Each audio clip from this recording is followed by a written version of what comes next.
বাংলাদেশের যে কোনো ইস্যুতে সত্যের পক্ষে কথা হয়, কিন্তু শিক্ষার্থীদের পক্ষে দাঁড়াতে পারেনি ওই ব্যারিস্টার সুমন, সাকিব আল হাসান, মাশরাফি, যারা যারা ছাত্রদের পক্ষে কথা বলেনি, পক্ষে দাঁড়াতে পারেনি। ছাত্রদের ভালোবাসায় তোমরা সেলিব্রিটি হয়েছো। মনে রেখো, সময়ের পরিবর্তন হলে সুযোগ সন্ধানী মুনাফিকদেরকে ছাত্র জনতা বয়কট করতে বাধ্য হবে। তার কারণে এরা সুখের দিনে লাল ফুলের তোড়া নেবে, সংবর্ধনা নেবে, ছাত্ররা বিপদে পড়লে এরা পাশে। আমরা ধন্যবাদ দেই বাংলাদেশের পার্শ্ববর্তী ভারতের পশ্চিমবঙ্গ রাজ্যের মুখ্যমন্ত্রী মমতা ব্যানার্জিকে। তিনি তার বক্তব্যে সুস্পষ্ট করে বলেছে, বাংলাদেশের শত শত ছাত্রদের গুলি করে তাজা প্রাণগুলো ধরানো হচ্ছে। বাংলাদেশের কোনো অসহায় মানুষ যদি পশ্চিম বাংলার দরজায় খটখটানি দেয়, আমরা তাদের যতটুকু সহানুভূতি দরকার দেব, তাদের ভালোবাসা দেব, তাদের জায়গা দেব, তাদের পক্ষে কথা বলবো। বলেন আল্লাহু আকবার। মমতা ব্যানার্জি মুসলমান নয়, তিনি একজন হিন্দু।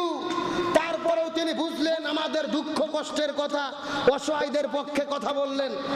যেখানে তামাম পৃথিবীর মুসলমান বিশ্ব কথা বলতে পারে না, মমতা সেই কথা বলার মাধ্যমে যে সাহস দেখিয়েছেন, নিঃসন্দেহে তাকে সেলুট দেওয়া দরকার, তার প্রশংসা করা দরকার।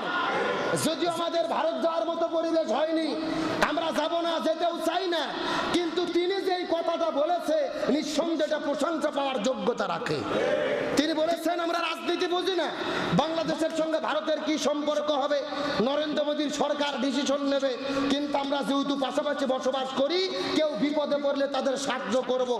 বাংলাদেশের লক্ষ লক্ষ মানুষ ভারতে আছে, চিকিৎসা করতেছে, কেউ ক্যান্সারের রোগী, কেউ ডায়াবেটিসের রোগী, কেউ হার্টের রোগী। তিনি বলেছে, যারা ভারতে আছে, ভারতে আটকা পড়বে, তাদেরকে দেখাশোনার দায়িত্ব আমি নেব, তাদের পাশে আমি দাঁড়াবো। আলহামদুলিল্লাহ বলেন, এটাই তো বড় পাওয়া। দুঃখের দিনে যে পাশে দাঁড়ায়, সত্য কথা বলে, ওই তো প্রকৃত ভালোবাসার লোক। আর যে বিপদ দেখলে হারিয়ে যায়, ওরা ভালোবাসার লোক নয়, ওরা বন্ধু নয়, ওরা বন্ধুরূপী শত্রু। কলকাতায় হাজারো ছাত্র মাঠে নেমেছে আমার দেশের ছাত্র জনতার পক্ষে, তাদের সেলুট দেই, তাদের জন্য এক বুক ভালোবাসা। আমরা সত্য কথা বলি, হকের পক্ষে থাকা, সত্য কথা বলা। অন্যায় যে করে আর অন্যায় যে সহে, উভয়ই একই অপরাধে অপরাধী।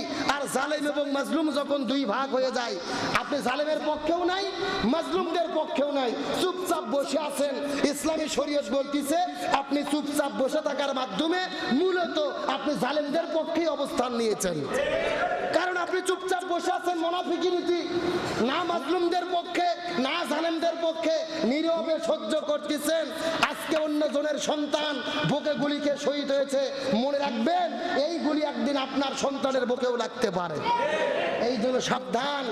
সবাই সত্যের পক্ষে, কিছু কিছু মুনাফিক ছাড়া, বোবা শয়তান ছাড়া ছাত্রদের পক্ষে দাঁড়ায় নাই।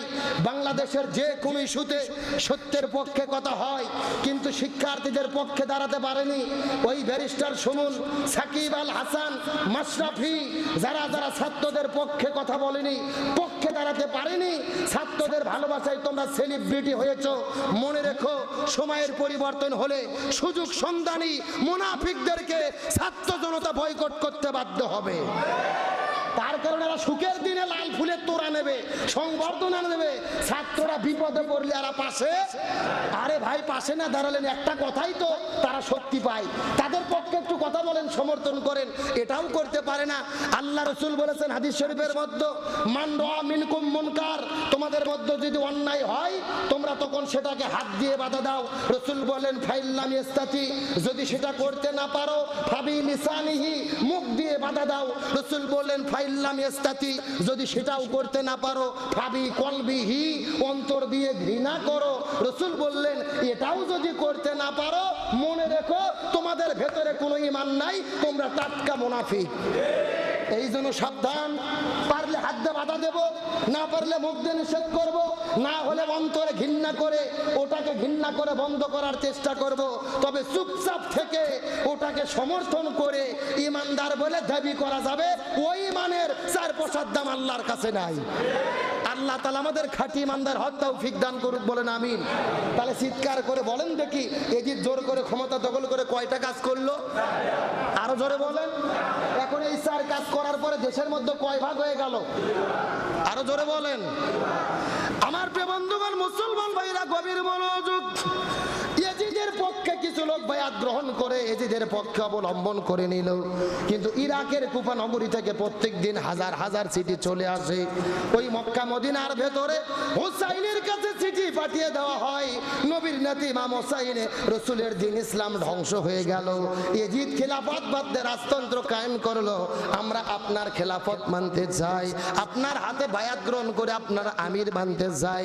প্রত্যেক দিন হাজার হাজার চিঠি যখন হুসাইনের কাছে চলে আসলো, হুসাইনকে একজন চিঠির মধ্যে লিখেছে, হুসাইন আমরা ইয়াজিদের খেলাফত মানতে পারি না, তার কারণ ইয়াজিদ হলো মদখোর, নিশাদ্রব্য পানকারী। ইয়াজিদ কি খোর?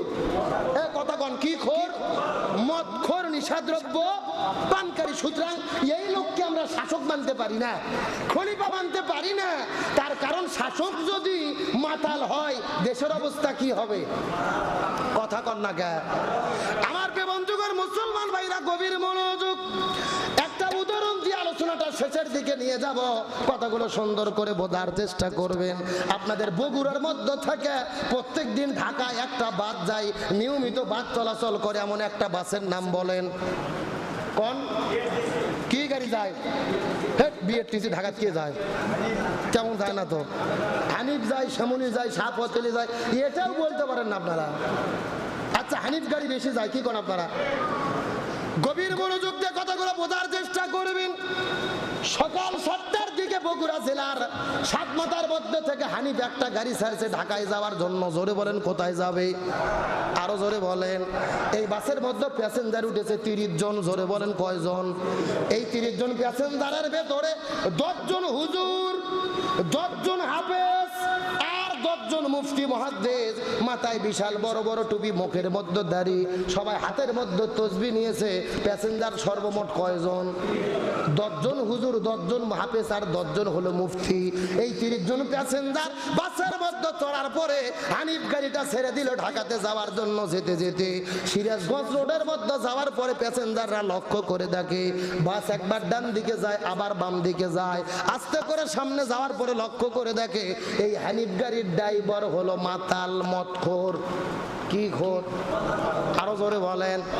এই 30 জন লোক মদখোর মাতাল ড্রাইভারটা দেখার পরে হাতের মধ্যে তসবিহ নিয়ে কেউ বা জিকির করা শুরু করলো, কেউ বা হাত তুলে দোয়া করা শুরু করলো, কেউ বা আল্লাহর নামে ডাকা শুরু করলো, কেউ বা ইয়া নফসি বলা জিকির করা শুরু করলো। এই 30 জন মুফতি মুহাদ্দিস হুজুর আর হাফেজ কারি এই বাসের মধ্যে জিকির করে দোয়া করে। এই বাসটা চলতে চলতে যমুনা সেতুর উপরে যাওয়ার পরে ওই মাতাল ড্রাইভারের কারণে বাসটা যদি যমুনা নদীর মধ্যে পড়ে যায়, চিৎকার করে বলেন তো ওই ড্রাইভার কি একাই পড়বে নাকি প্যাসেঞ্জারদেরকে নিয়ে যমুনা নদীতে পড়বে? আরো জোরে বলেন। এই যে 30 জন প্যাসেঞ্জার জিকির করতেছে, কেউ বা তাসবিহ পড়তেছে, কেউ বা আল্লাহকে সিজদা করে, কেউ বা আল্লাহকে ডাকে, কিন্তু কোনো কাজ হবে না। তার কারণ হলো গাড়ির ড্রাইভার, চালক হলো মাতাল। তার মানে বোঝা গেল চালক যদি মাতাল হয়, ওই চালক ধ্বংস হলে যাত্রীদেরকে নিয়েও ধ্বংস করে ছাড়বে। একই রকম ভাবে দেশের শাসক যদি মাতাল হয়, রাষ্ট্রপতি, প্রধানমন্ত্রী, রাজা, প্রজা যদি মাতাল হয়, মাতাল হওয়ার কারণে তারা 100 ধ্বংস হবে না, একা ধ্বংস হবে না, তারাও নিজেরাও ধ্বংস হবে, আর দেশের জনগণদেরকেও ধ্বংস করে ছাড়বে। বোঝা যায়? বোঝা যায়?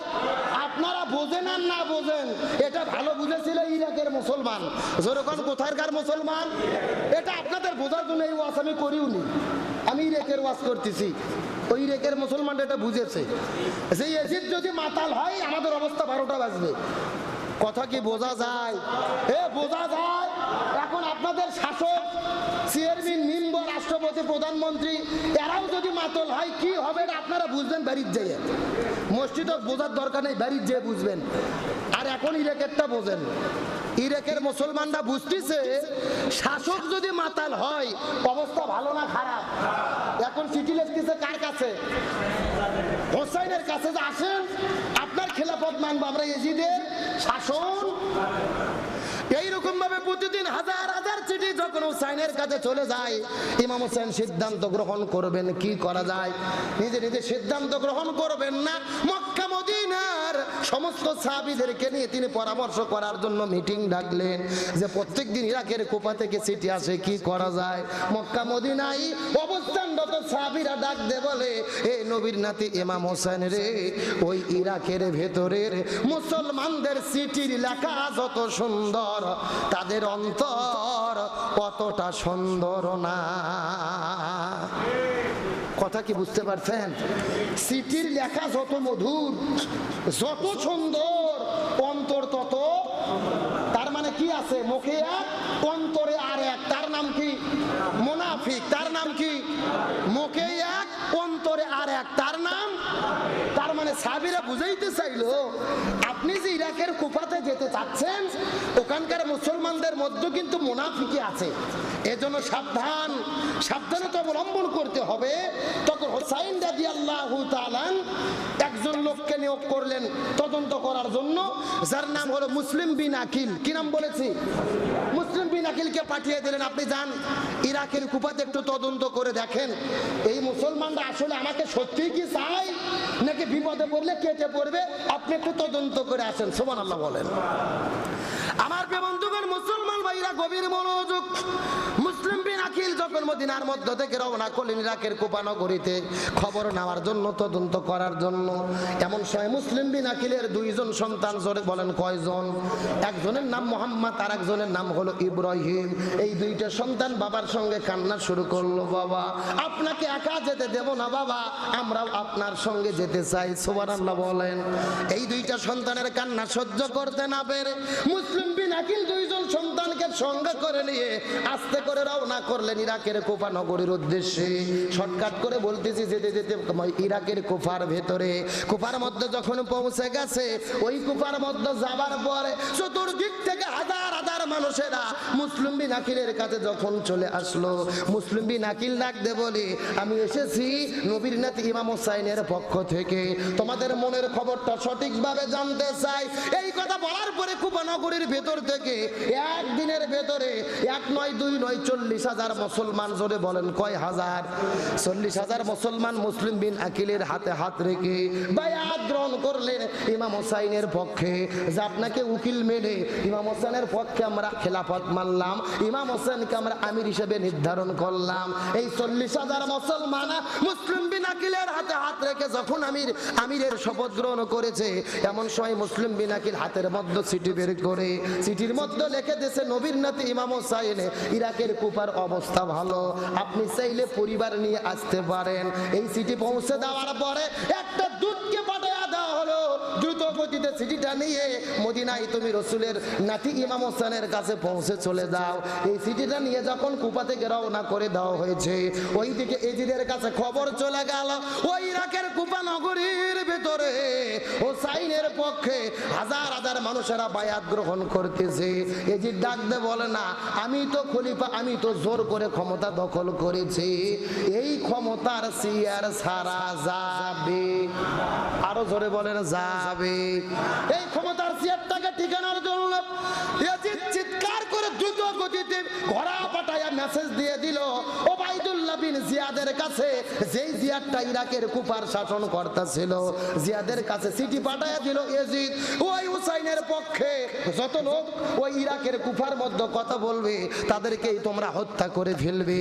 এই চিঠি যখন দামেস্ক থেকে এজিদ পাঠায়া দিল, ওই এজিদের কাছে যখন এজিদের চিঠি যখন জিয়াদের কাছে চলে গেল, জিয়াদ সৈন্য বাহিনীদের ঘোষণা দিয়ে দিল, দ্রুত গতিতে কুফার মধ্যে চলে যাও, হোসেনের পক্ষে যারাই কথা বলবে তাদেরকেই তোমরা হত্যা করবে।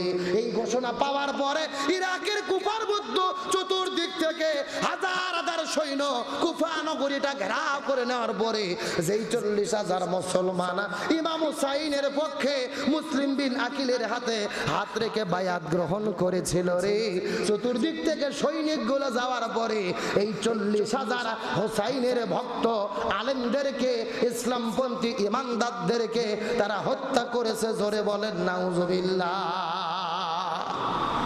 40,000 ইমানদারদের উপরে তারা হামলা করলেন। প্রথম পদক্ষেপ চাপে ইমানদারদের উপরে হামলা করলে হাজার হাজার মুসলমান যখন শহীদ হয়ে গেল, এই 40,000-এর ভেতরে যারা মুনাফিক ছিল, জোরে বলেন কি ছিল? ওই যে একটু আগে বললাম, মুখে এক অন্তরে আর এক, তার নাম। যেই চতুর্দিক থেকে হামলা শুরু হয়েছে, মুনাফিকরা বের হয়ে বলতেছে এজিদকে, আমাদেরকে মেরো না, আমরা তোমাদের দলে আছি, নাউজুবিল্লাহ কর। তার মানে যেই কয়জন শহীদ হলো এরা তো জান্নাতে চলেই গেল, আর মুনাফিকগুলো এখন কার দলে? আরো জোরে কোন। এমনকি মুসলিম বিন আকিল এসেছিল, তার 2টা সন্তান এসেছিল, তাদেরকেও তারা শহীদ করে দিল। তার মানে এখন ইরাকের কুফাতে আপাতত হোসাইনের পক্ষে